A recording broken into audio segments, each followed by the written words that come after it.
Hello guys, this is Ankur Kaushik and you are welcome on our channel UPSC accessible. आज हम एक current affairs का topic cover करेंगे। Topic का नाम है गगनयान मिशन। गगनयान मिशन क्या है? तो देखिए, इसमें रीसेंट अपडेट क्या है। रीसेंट अपडेट जो है वो ये है, लेटेस्ट अपडेट, कि फरवरी 2024 में prime minister announce the names of 4 astronauts who would be on board for first Gaganyaan space flight expected to take off by the end of 2024। देखिए, प्राइम मिनिस्टर ने उन 4 एस्ट्रोनॉट्स के नाम अनाउंस कर दिए हैं जो कि गगनयान स्पेस फ्लाइट में स्पेस में जाएंगे और फिर वापस आएंगे। ठीक है, गगनयान स्पेस में गगनयान मिशन के बारे में आपको पता है। गगनयान स्पेस फ्लाइट क्या है? गगनयान स्पेस फ्लाइट जो है वो एक गगनयान मिशन जो है वो एक स्पेस फ्लाइट है। गगनयान स्पेस फ्लाइट जो कि 4 एस्ट्रोनॉट्स को स्पेस में लेकर के जाएगा। 400 फीट की दूरी पर 3 दिन तक वहां पर रहेंगे और फिर सेफली उनको वापस ले आया जाएगा। क्या कह रहा है ये? अब मिशन बाय इसरो। सबसे पहली बात तो ध्यान रखो, इसरो का मिशन है to demonstrate human space flight capabilities. ये दिखाना कि हमारे अंदर भी कैपेबिलिटी है by sending a man mission to an orbit of 400 kilometre for 3 days bringing them back safely. क्या कैसे दिखाएंगे हम ये कैसे दिखाएंगे कि हमारे अंदर कैपेबिलिटी है ह्यूमंस को स्पेस में भेजने की? करके तो कैसे करेंगे? हम 4 ह्यूमंस को 3 दिन के लिए 400 किलोमीटर की हाइट पे एक स्पेसक्राफ्ट में भेजेंगे। उस स्पेसक्राफ्ट का नाम गगनयान है। ठीक है, और फिर उसके बाद उनको वापस लाना है। ध्यान रखिएगा, भेजना मुश्किल है, वहां स्पेस पे रुकना मुश्किल है, लेकिन सबसे ज्यादा मुश्किल होता है वापस आना सेफली। आपने शायद आजकल सुना होगा सुनीता विलियम्स के बारे में। कितना इशू हो रहा है सुनीता विलियम्स को वापस अर्थ पे लाने के लिए, है ना? आजकल चर्चा में चल रहा है। तो ये बात ध्यान रखिएगा कि वापस लाना बहुत ज्यादा मुश्किल होता है। सबसे ज्यादा जो एक्सीडेंट्स होते हैं वो वापस आते टाइम ही होते हैं। अर्थ के एटमॉस्फेयर में जब आप वापस घुसते हैं उस टाइम पे ही सबसे ज्यादा एटमॉस्फेयर होते हैं, सबसे ज्यादा एक्सीडेंट्स होते हैं। ठीक है, तो हमें ये कैपेबिलिटी दिखानी है कि हम ना कि सिर्फ ह्यूमंस को भेज सकते हैं, वहां पे वो कुछ दिन रुकेंगे भी और हम उनको फिर सेफली वापस भी ला सकते हैं। ठीक है, उन 4 ह्यूमंस कौन कौन जाएंगे? वो सब इंडियन एयरफोर्स के, उनका नाम जो है पीएम ने अनाउंस कर दिया है। आगे क्या कह रहा है? The success of Gaganyaan. अगर हम गगनयान मिशन में कामयाब हो जाते हैं, अगर गगनयान स्पेस फ्लाइट 4 लोगों को 3 दिन तक स्पेस में पहले लेके जाती है, फिर वहां रखती है, उसके बाद सेफली वापस भी ले आती है, तो क्या होगा? Will put India in the elite group of Nations having space flight capability. ऐसे एक एलीट ग्रुप में पहुंच जाएगा इंडिया, उन नेशंस की जिनके पास स्पेस फ्लाइट की कैपेबिलिटी है। स्पेस फ्लाइट हर किसी के बस की बात नहीं है। अभी तक सिर्फ 3 देश ही ऐसा कर सकते हैं। क्या कर सकते हैं? ह्यूमंस को स्पेस में ले जाना और वहां से सेफली वापस लाना। ये काम सिर्फ 3 देश कर सकते हैं, और वो 3 देश कौन कौन से हैं? US, Russia, China. और अगर इंडिया ने ऐसा कर लिया, इंडिया ने ऐसा कर लिया तो 4 देश हो जाएंगे। इंडिया चौथा कंट्री होगा ऐसा करने वाला। चौथा नहीं, 4 में से एक। सिर्फ 4 ही कर पाएंगे। अभी तक सिर्फ 3 कर सकते हैं, इंडिया ने कर लिया तो 4 हो जाएगा। ठीक है, अभी ये कह रहा है कि गगनयान का ऑब्जेक्टिव क्या है? ऑब्जेक्टिव क्या है गगनयान का?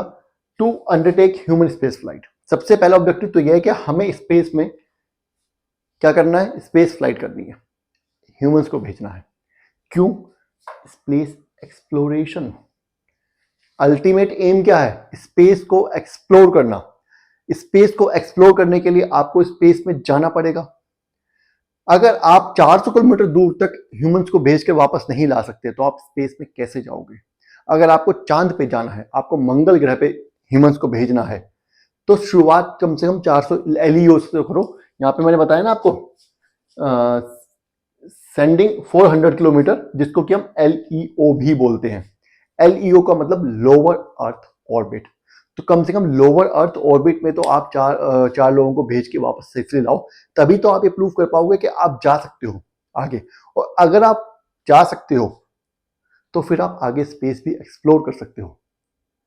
सिर्फ रोबोट से या सिर्फ ऑर्बिट से, जो सैटेलाइट्स होते हैं उनसे आप नए दूसरे जो ग्रह हैं या जो सैटेलाइट्स आपके मून है, स्पेस मून ही है, उनको एक्सप्लोर नहीं कर सकते। एक्सप्लोर करने के लिए वहां आपको जाना भी पड़ेगा, एक ना एक दिन तो जाना ही पड़ेगा। जिस तरीके से टेक्नोलॉजी डेवलप कर रही है, जिससे साइंस आगे बढ़ रही है, बहुत जल्दी ह्यूमंस स्पेस में जाएंगे, अलग अलग प्लैनेट्स पे, सैटेलाइट्स पे जाने वाले हैं। ठीक है, एक्सप्लोर करने के लिए। और अगर एक्सप्लोर करने के लिए आपको भी जाना पड़ेगा, लेकिन जाने के लिए सबसे पहला ये होगा कि आप दिखाओ तो सही कि हाँ, आप ह्यूमंस को, ये एक स्टार्टिंग है। अगर आपने ऐसा किया तो तो आगे आप फिर किसी प्लेनेट पे जाने का भी प्लान कर सकते हो। क्यों? एक्सप्लोर करने के लिए स्पेस को। ठीक है, तो अंडरटेक ह्यूमन स्पेस फ्लाइट, हमें ह्यूमन स्पेस फ्लाइट जो है उसको उसमें महारत हासिल करनी है ताकि हम स्पेस को एक्सप्लोर कर सकें। ठीक है, यहां तक समझ आ गया? ठीक है, चलिए अब हम आगे बढ़ते हैं।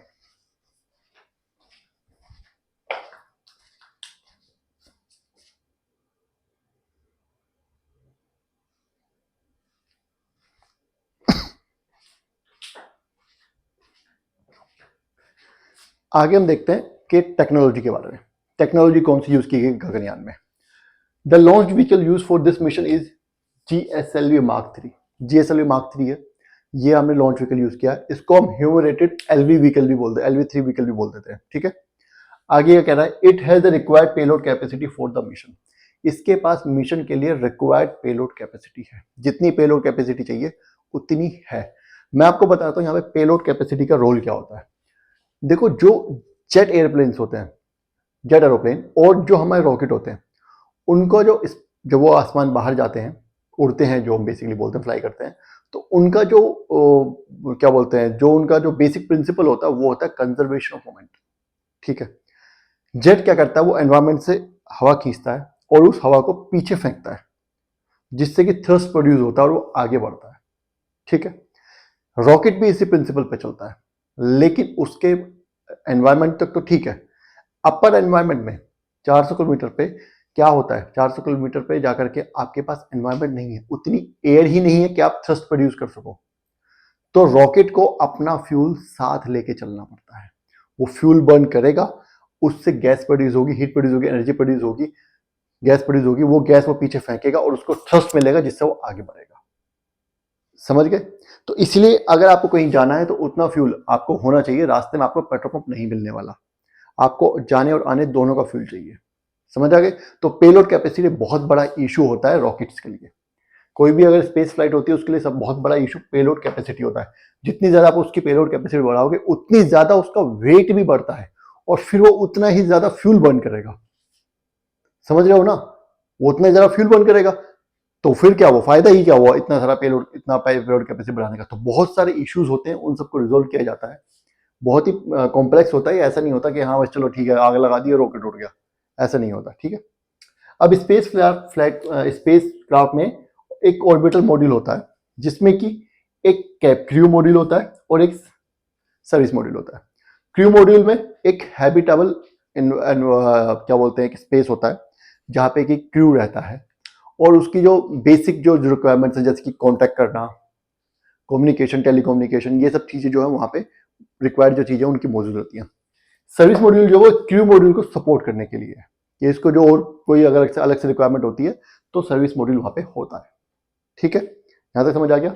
अब आ जाते हैं मेन चीज क्या है, कि गगनयान की सिग्निफिकेंस क्या है, हमें गगनयान की जरूरत ही क्यों है ना?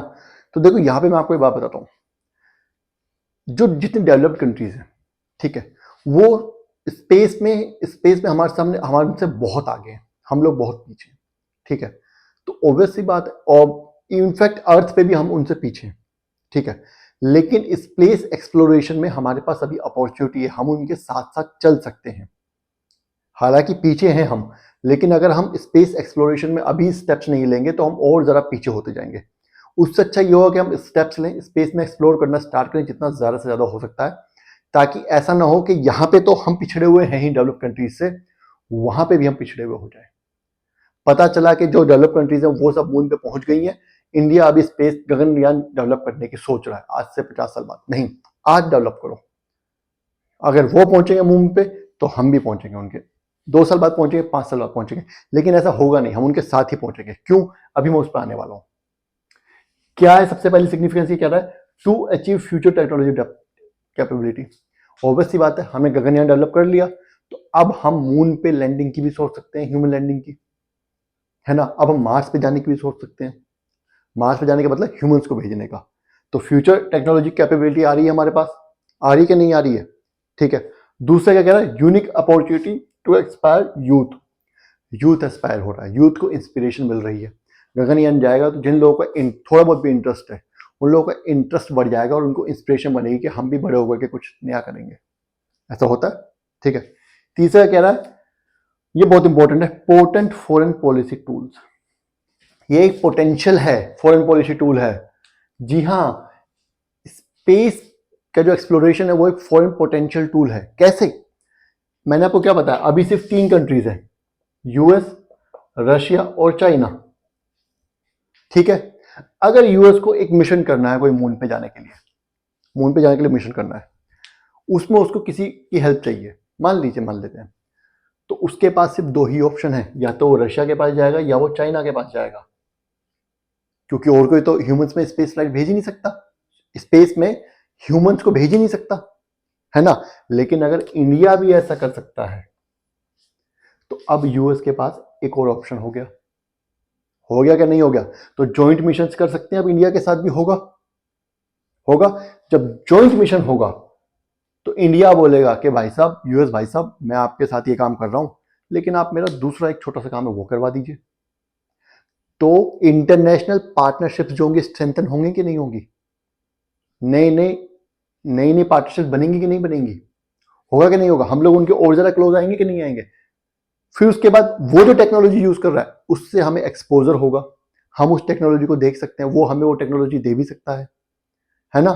तो कितना कितना फायदा होने वाला। उसके उसके अलावा एक चीज बहुत अच्छी बता रहा हूं मैं, जो हमारा लॉन्च व्हीकल है, चाहे वो जीएसएलवी हो या पीएसएलवी कोई भी हो, हम उससे सिर्फ अपने ही सैटेलाइट्स लॉन्च नहीं करते, हम दूसरे देशों के सैटेलाइट्स भी लॉन्च करते हैं, इंक्लूडिंग अमेरिका।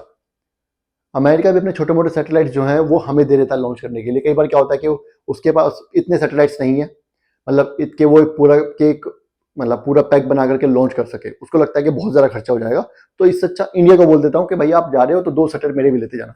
अब मैं 2 सैटेलाइट के लिए रॉकेट नहीं चलाने वाला, है ना। तो ऐसे और कुछ बहुत से देश ऐसे हैं जिनके पास लॉन्च व्हीकल है ही नहीं, छोटे मोटे देश, उनके भी सैटेलाइट्स इंडिया ही लॉन्च करता है, तो फ्री में तो करता नहीं होगा, पैसे मिलते होंगे कि नहीं मिलते होंगे। तो ये भी इंपॉर्टेंट है काफी, समझ रहे हो। उसके बाद क्या कह रहा है, साइंटिफिक ब्रेक थ्रू। देखो, जब हम कोई मिशन करते हैं, जब हम कोई एक साइंटिफिक प्रोजेक्ट करते हैं, तो ऐसा नहीं है कि हम सिर्फ उसी पे काम करते हैं, उससे रिलेटेड बाकी चीजों पे भी काम करते हैं। और इसमें हमें माइक्रोग्रेविटी के ऊपर हमने काफी रिसर्च की और हमें काफी रिजल्ट्स भी मिले हैं, ठीक है। यहां तक समझ आ गया। आगे कह रहा है ये इकोनॉमिक ग्रोथ तो होगी ही, देखा बताया ना अभी मैंने। हम लोग क्या करते हैं, अलग अलग क्या बोलते हैं, अलग अलग देशों के सैटेलाइट्स लॉन्च करते हैं, हमें पैसा मिलता है कि नहीं मिलता है। एंड एम्प्लॉयमेंट जनरेशन, अरे जब सैटेलाइट बनाओगे आप, जब आप घर में सैटेलाइट बनाओगे तो क्या फैक्ट्री नहीं लगाओगे, उसके लिए यूनिट्स नहीं लगाओगे, लोग काम नहीं करेंगे, एम्प्लॉयमेंट जनरेशन नहीं होगा, इकोनॉमिक ग्रोथ नहीं होगी? बिल्कुल होगी। साइंस एंड टेक बहुत ज़्यादा इकोनॉमिक ग्रोथ में हेल्प भी करता है और एम्प्लॉयमेंट भी जनरेट करता है, ठीक है। तो ये टॉपिक यहाँ खत्म होगा, जितने इंपॉर्टेंट चीज़ थी मैंने बता दी। कुछ समझ नहीं आया हो तो कमेंट कर दीजिए, मैं फिर से बता दूंगा, ठीक है। बाकी अगर वीडियो पसंद आई है तो लाइक करना है और चैनल को सब्सक्राइब करना है। Thank you.